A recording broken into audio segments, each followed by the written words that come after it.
কিছুদিন আগে যে টপগুলো বানিয়েছিলাম আজকে খোলার সময় যে এমনটা হবে আমি কখনো ভাবতেই পারিনি। বন্ধুরা কিছুদিন আগে যে ভাইরাল টপগুলো বানিয়েছিলাম সেগুলো আজকে তোমাদের রং করে দেখাবো। হাই বন্ধুরা, আমি অনু। কিছুদিন আগে যে আমরা সুন্দর টপগুলো বানিয়েছিলাম আজকে সেগুলো রং করার পালা। তাই আমরা ব্রাশ আর রং নিয়ে বসে পড়লাম রং করতে।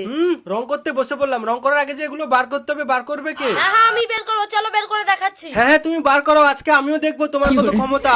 আরে সত্যিই তো বের করতে পারছি না। ওই আজকে আমার বের করার ইচ্ছে নাই তাই ছেড়ে দিলাম, আজকে তুমিই বের করো। বার করতে পারে না, মুখে বড় বড় কথা, নাম কিনা ছেড়ে দিলাম। বড় হয়েছে কিসের জন্য? লোকের বার কত কি করে দেয়, তুমি সামান্য আমার জন্য এইটুকু করতে পারছো না। চলো বের করো। হ্যাঁ বার করছি বার করছি। এমন করে বলছো যেন জাদু করলেই বেরিয়ে যাবে। দেখতে পাচ্ছ না বার করতে কত কষ্ট হচ্ছে। লে দিলে তো ভেঙে, তোমাদের আর একটাও কাজ হয় না। সত্যি বলতে বন্ধুরা, আমাদের একটু ভুলের জন্য টপগুলো বার করতে খুবই কষ্ট হচ্ছিল। বার করতে করতে তো দুটো টপ ভেঙেই গেল। তাই আমরা ভাঙা দুটো টপকে সিমেন্ট দিয়ে রেখে দিলাম আর ভালো টপটাকে রং করার ডিসিশন নিলাম। রং করার আগে আমরা সিরিজ কাগজ দিয়ে ভালো করে ওটা ঘষে নিচ্ছিলাম যাতে কোথাও নোংরা না থেকে যায় আর রংটা ভালোভাবে ধরে। এরপর আমরা দুইজন মিলে সেটাকে ভালোভাবে প্রাইমার করে দিলাম যেন পরের রংটা ভালোভাবে ফোটে। ফাইনালি দেখো বন্ধুরা, আমাদের প্রাইমার করা কমপ্লিট। আর এটার মধ্যে কি কালার দিলে বেশি সুন্দর লাগবে তোমরা নিশ্চয়ই কমেন্টে জানিও। দেখা হচ্ছে পরের ব্লগে। Bye. বাই।